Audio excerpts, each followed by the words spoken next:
Just make sure that you realize and understand the importance of oil and how it would affect all nations. Dahan-dahan na ho, kinarma ang mga nanggigipit at nanggagago kay former President Rodrigo Roa Duterte. Malapit ka na bangag, sunod ka na kay Karim Khan i-awards. Papatawa ng disciplinary action ang naturang ICC prosecutor dahil sa kabulastugan. O ano na konting jutak, yung kakampi ninyo, demonyo rin pala. Dapat yan, patawan niya ng habang buhay din na pagkabilanggo. Dahil nakipagsabwatan sa gobyernong nakangiwi ang panga kay Bongbong Marcos para kidnapin si former President Duterte at dalhin po diyan sa ICC sa Netherlands. Speaking of bangag, ayan, Bongbong Marcos nakabudol sa Iran. Magaling rin, nagagamit rin yung pagiging budol-budol ni bangag, no? Anak ng kamuti, pinayagan po ang Pilipinas na dumaan sa Strait of Hormuz para makakuha ng langis. Siguraduhin po ninyo nyo na tama yung pambubudol ninyo, baka kayong nabudol ng Iran. Baka pagdaan ninyo, pasabugan kayo ng super lolo. Ngayon ay Biyernes Santo, pagpako sa cross ni Jesucristo. Dapat si bangag ang ipako.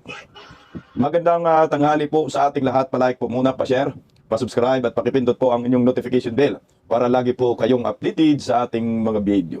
Biyernes Santo po ngayon, pero hindi po natin mapipigilan ang ating sarili para mag-update po sa mga ganapan sa ating lipunan. Bisdak Historiador, pa-subscribe pangalawang YouTube channel ko po.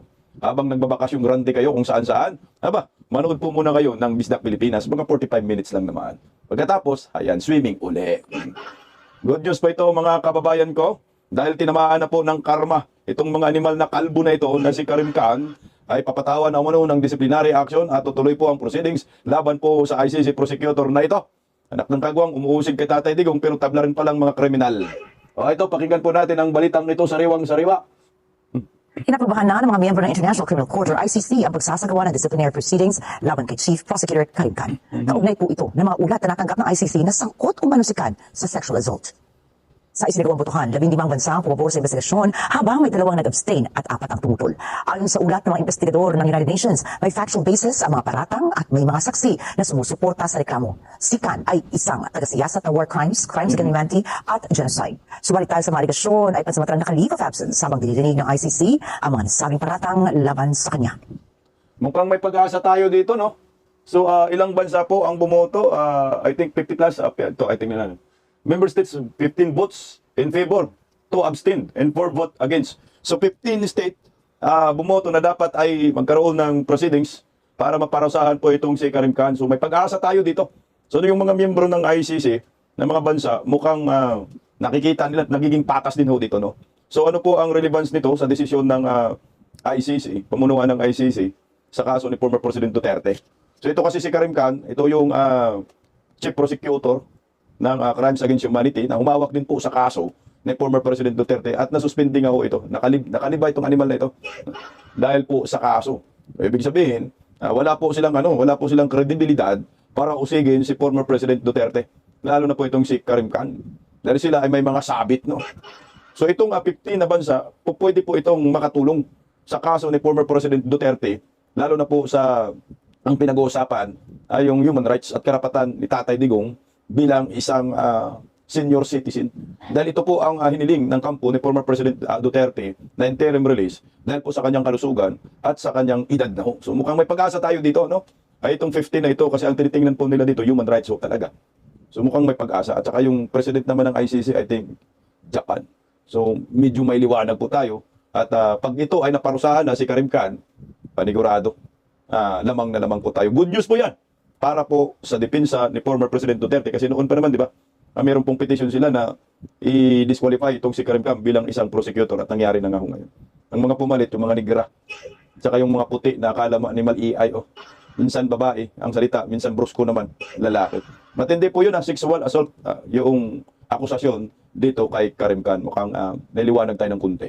Ayan na, sana ang sunod dito makarma si Bangag na, no?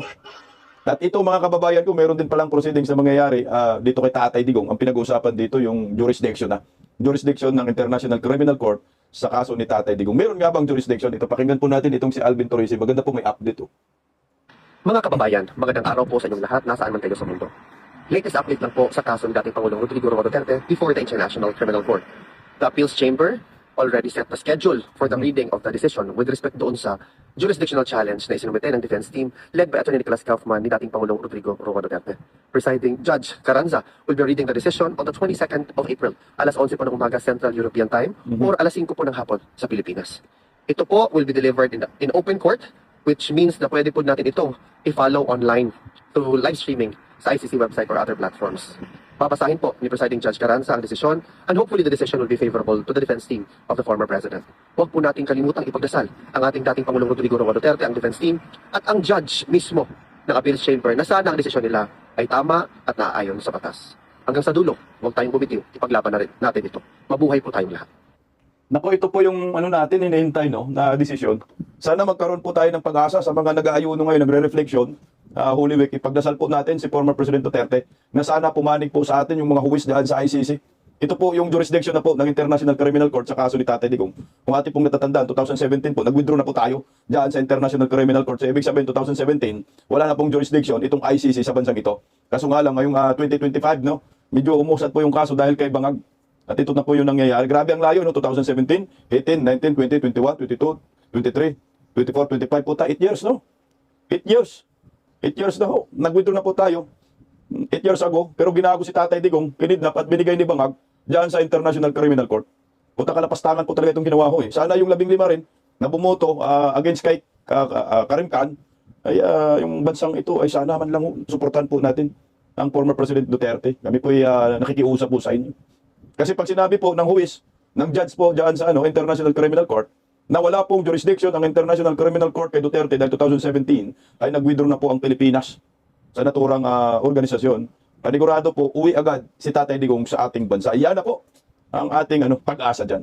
Dahil na alam naman po natin na maganda naman po yung ginawang war on drugs si former President Duterte, 91%, no? Ng maraming Pilipino nagustuhan po yung war on drugs. Kahit saan po kayo magtatanong. Ang ayaw lang naman sa war on drugs yung mga durugista. No? Nakakalungkot nga ho, no? Merong mga di umano'y may pakialam sa mga na biktima umano sa war on drugs si Tatay Digong, pero wala po silang pakialam sa biktima ng mga durugista. Yan na po ang masaklap ngayon. Lalo na po yung pare na minadong durugista. Talaga naman, nakakabinging katahimikan, lalo na tuloy Laila de Lima, no? Jokno, mga kaliwang grupo, konting jutak. Alam mo po kamakailan, yung balita na anak ng kagawang 5 taon, 5 years old na, I think babae ba ho ito? Sa Sultan Kudarat ba ho ito? Mukhang nagilitan pa ng liig pero hindi naman po I think nagagaw buhay, sana po makasurvive. Ang gumawa ho nito durugista eh. Pero hindi po kinundinan ng mga animal na ito ni Konting Jutak, Jokno, Laila Di Saba, no? At lalo na to si Father Flavi na aminadong durugista.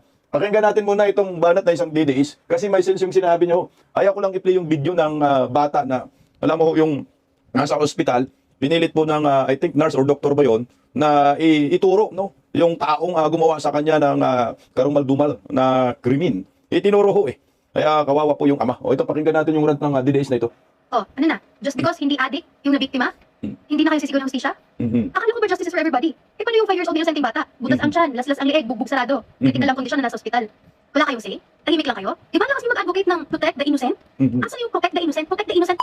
Tapos wala kayong ibang may bato sa amin? Puro kayo ad hominem? Wala nang iba? Gosh, da. May sense yung sinabi ni Inday, ano ba yun? Inday Moray ba yan?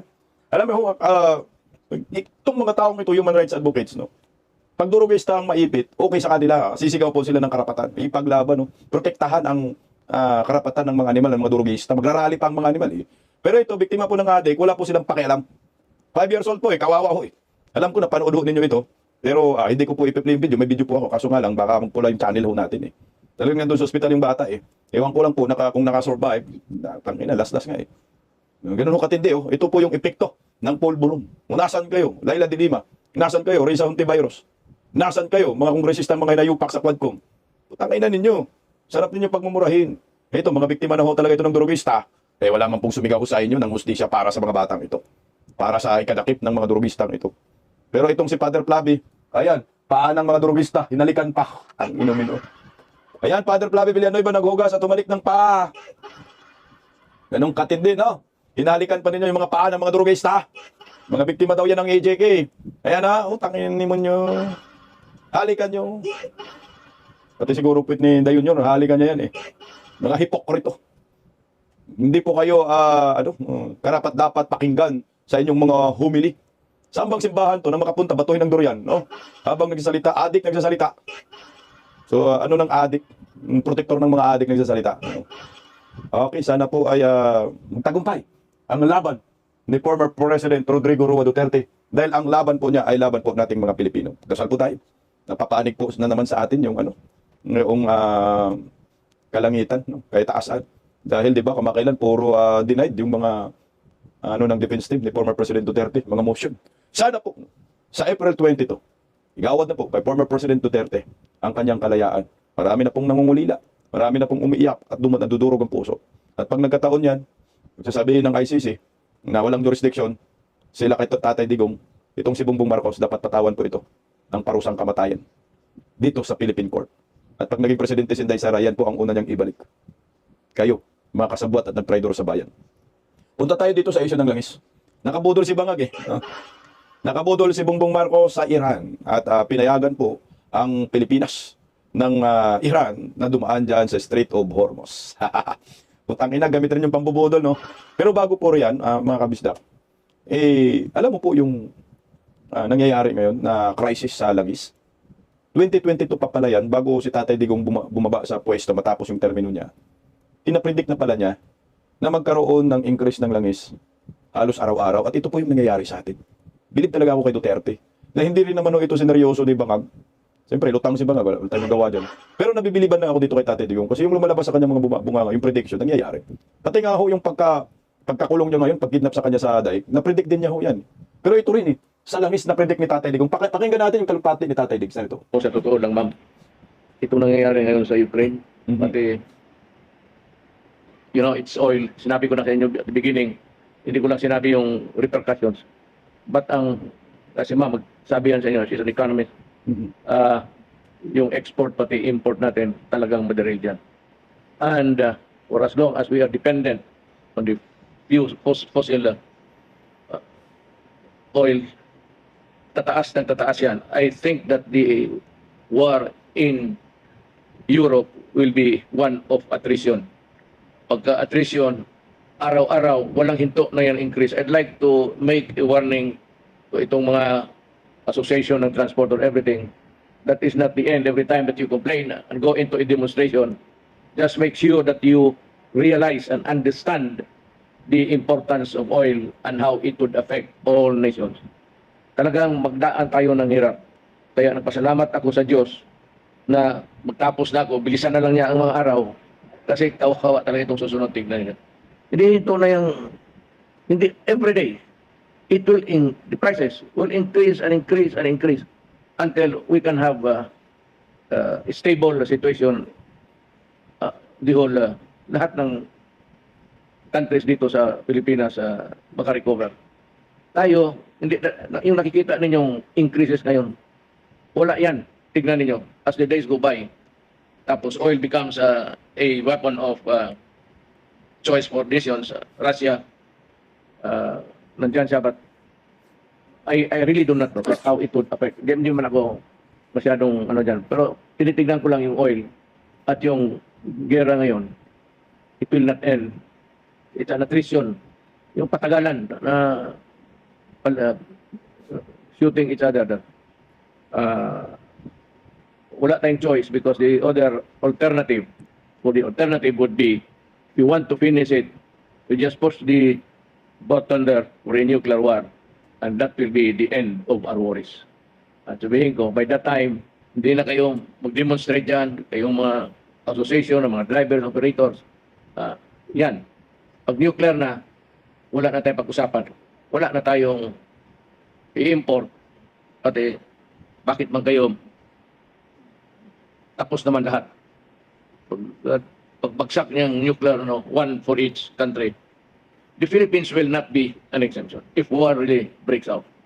Because of the Americans, itong Clark Air Base ito, and they are there sa Olongapo, and the enemies of America knows that, or know that may mga Amerikano na nakabase dito until now. There are a lot of American soldiers and there are weapons we do not know if it is also for a war that would come na sana hindi. Ewan ko. Pero I see a very dark, not really in desperation, but itong oil na ito, apektado lahat. Yung export, pati import natin, and how our economy is being run by oil. Without oil, ito lahat, it's a product of oil. Lahat yan. It's the machineries, the energy, that runs the machines, lahat makikita mo, gawa ng oil yan. So, pati itong harap ko. Na-predict talaga ni former President Duterte, no? 2022 po yan, dapat itong si Bangag umalisto na ba? Hindi nakinig kasi. Na ito yung mangyayari, halos araw-araw po tumataas ang langis dahil sa digmaan. Ito ay digmaan Ukraine at Russia pa nga ho ito. At nangyayari, Middle East na. Dapat nag-imbak na tayo ng mga langis, no? Isipin mo, 2022 si Bangag, 2022, 2023, 24, 25, 26, 4 years na ang buang. Hindi man lang nag-imbak ng langis ng 2025. At alam na pala, 2022 pa lang, sinabi na po yan ni Tatay Digong, wala eh. Ang iniisip nila ay paano madurog ang mga Duterte. Iniisip nila paano ma-impeach si Vice President Inday Sara Duterte. Pero hindi po nila iniisip kung paano po masolusyonan itong mga crisis na nangyayari sa ating bansa.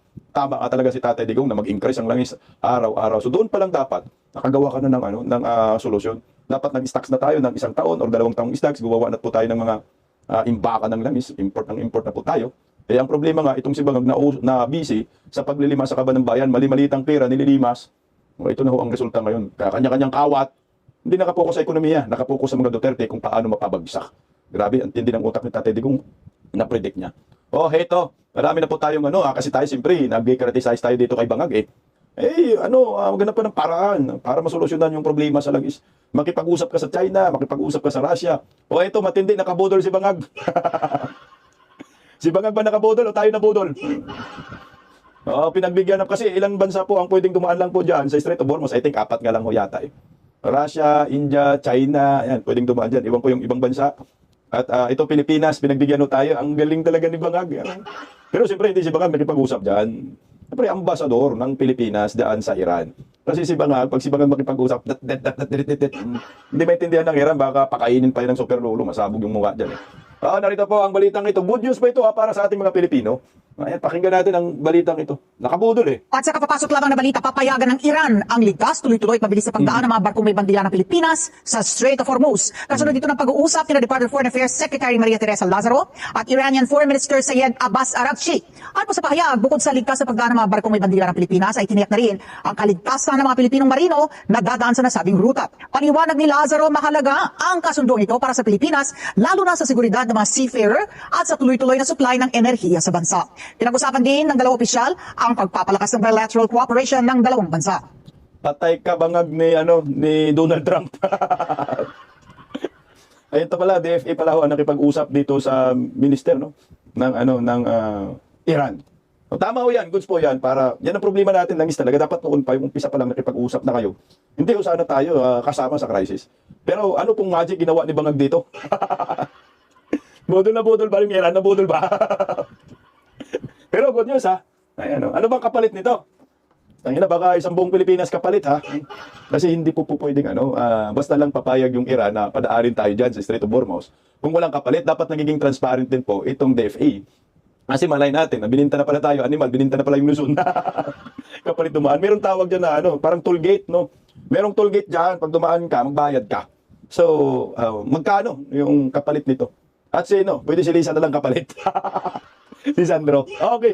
Good news po yan sa maraming Pilipino para sa akin na tayo po'y makakadaan na dyan sa Strait of Hormuz. Kasi wala pong daanan yung mga oil tanker from Iran, kundi yung Strait of Hormuz. Kukuha ka ng langis sa Saudi, dyan po rin dadaan eh. Ilang buwan po yan makarating sa Pilipinas? Isang buwan, mahigit isang buwan, 35 days. Bago makarating ang langis from Iran. So ito, meron na po tayong passage. No? Magkano yung tollgate nyo? Sana kung may tollgate man yan, may bargain man yan, dapat si Bangag ang ibinargain dyan. At si Bake. So ang tanong, magmura na ba ang mga presyo sa langis? Babalik ba sa dating 50 ang litro ng langis, gasolina at diesel? Kaya pang pababain ni Bangag? Habang buhay na po, ganito 100 plus, anak ng kamote. Kasi pinagbigyan na po tayo, so ibig sabihin, yung crisis sa langis, so hindi na po tayo apektado. Kasi makakuha na po tayo ng langis sa Saudi, sa Iran, at pagbibigyan na po tayo, at papadaanin ka na eh. So goods na po tayo dyan, di ba nyor? Kasi kung ganun din naman, padadaanin tayo, tapos yung presyo ng langis, ay mataas pa rin, putang, wala rin sesay, no? Yung pagbibigay sa atin ng daan dyan sa Strait of Hormuz. Pero ako, duda po ako dito, may tollgate po ito eh. Hindi po basta-basta napapayag ang Iran, nadadaan ng Pilipinas, lalo't na alam ng Iran, kalyado tayo ng Amerika, nakalaban naman po nila. Ngayon, digmaan sila ng digmaan dyan eh. Siyempre tayo, kakampi tayo ng Amerika, talagang papahirapan po tayo ng Iran. Pag nakaangkat na ba tayo ng langis from Iran, babalik na ba ang dating presyo? Na ngayon nirereklamo ng mga motorista, mga riders, nakawawa itong mga nag-buhay, lalo na po yung mga joyride, no? Lalo na po yung mga naglalamog, mga TNVH, grabe kawawa ang mga yan dahil ang full tank daw noon 100 plus lang eh. Ngayon, naka 300 plus na, 500, putang na kawawa eh.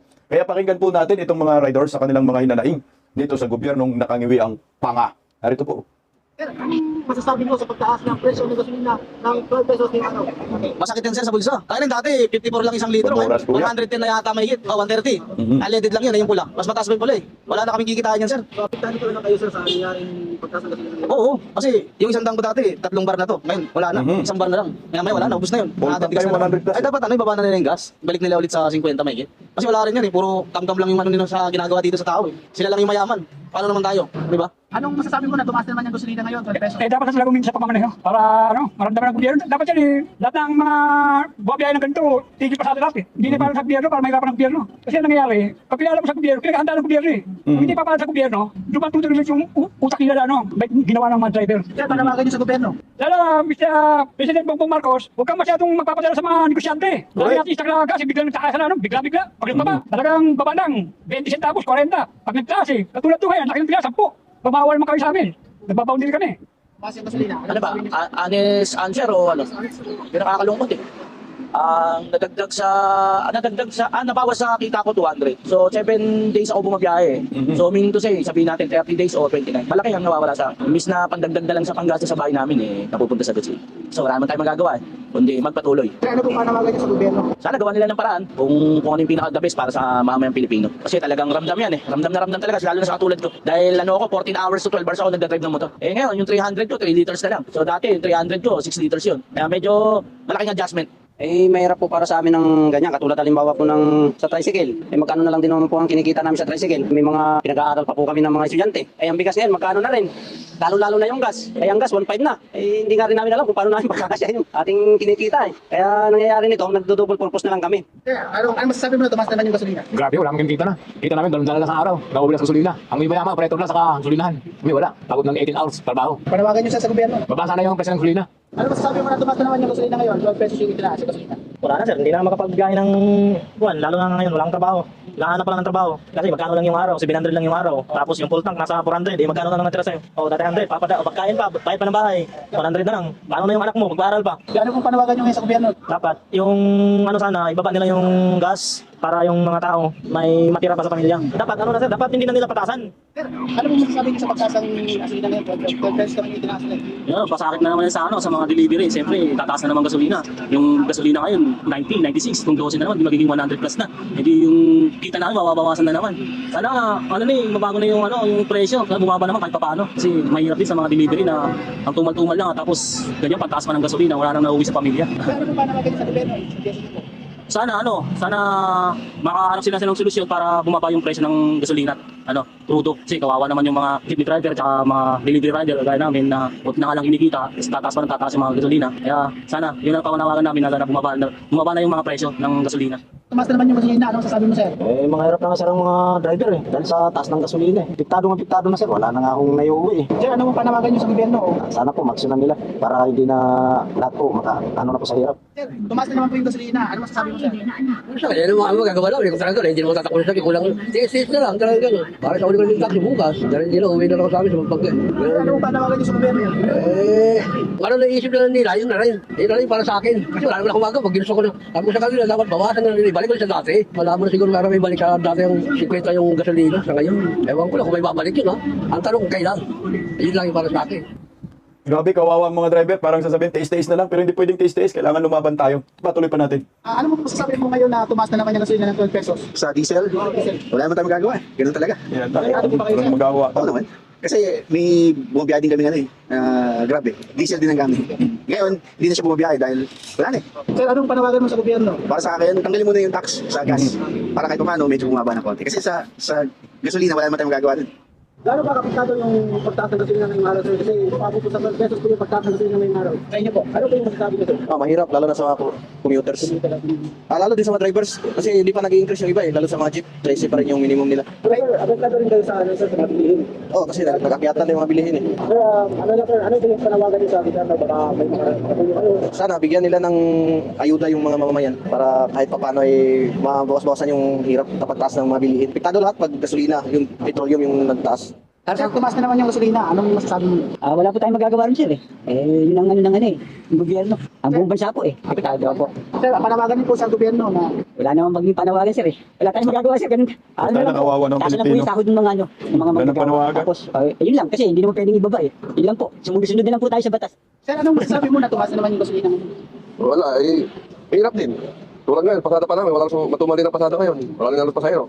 Kung di naman nakabulin, mas lalong mahihirapan kami. Wala rin makain. Sir, ano po panawagan niyo na lang sa gobyerno? May ayuda pa ulit. Sana matigil na rin yung gera na yan kasi apektado rin tayo dito sa ano. Apektado po ba kayo sa nangyayaring na oil crisis, 12 pesos na naman po yung itinaas? Apektado po dahil ngayon nga ito nakatambay kami ngayon dito sa kahabaan ng pautal-utal lang ng booking kasi alam mo naman ang mga pasahero ang nagtitipid din, nag-iipit ng sinturon dahil sa mahal ng gasolina, mahal ng bilihin. So, yun ang Sir, ano pong panawagan niyo sa gobyerno ngayon? panabagan ko. Sana magawa nila ng paraan kung paano masolusyonan itong krisis ng fuel sa ating bansa. Sana makagawa sila ng asap na aksyon ng gobyerno. Sir, ano po masasabi niyo na tumaas na naman yung gasolina sa 12 pesos? Meron pa rin sir, wala tayong magagawa sir eh. Kung hanggang hindi na mawala yung sigalot sa Middle East, hindi natin makokontrol yung pagtaas ng gasolina sir. Wala na tayong magagawa, gagawin naman natin yung motor pang-araw-araw, no choice tayo, kaya wala tayong magagawa. Kahit tumaas yung gasolina, no choice pa rin tayo sir. Sir, ano pong panawagan niyo sa gobyerno? Wala naman sir, kahit na anong gawin nila, kasi sila rin, nahihirapan rin sila, gumagawa rin sila ng makakaya nila para may balik sa tamang presyo yung gas. So hanggat di natatapos yung sigalot sa Middle East, hindi natin makukontrol yung pagtaas ng gasolina. Sir, apektado talaga kayo sir sa Oo naman sir, kasi dati pag nagagawa sila na ako full tank yan sa akin, 300 plus. Ngayon, yung 200 ko, 2 litro na lang. Kaya wala tayong magagawa. Laban lang. Sir, tumaas na naman ng 12 pesos yung gasolina. Yes sir. Sir, ano pong masasabi po ninyo po? Wala tayong magagawa. Hindi nila kukontrolin yan. Di kawawa yung mga pasahero at yung mga namapasadang mga rider at driver. Kayo po, apektado po kayo. Siyempre, yun ang number 1 na kailangan namin sa motor eh, gasolina eh. Sir, ano pong panawagan niyo sa gobyerno? Kontrolin nila.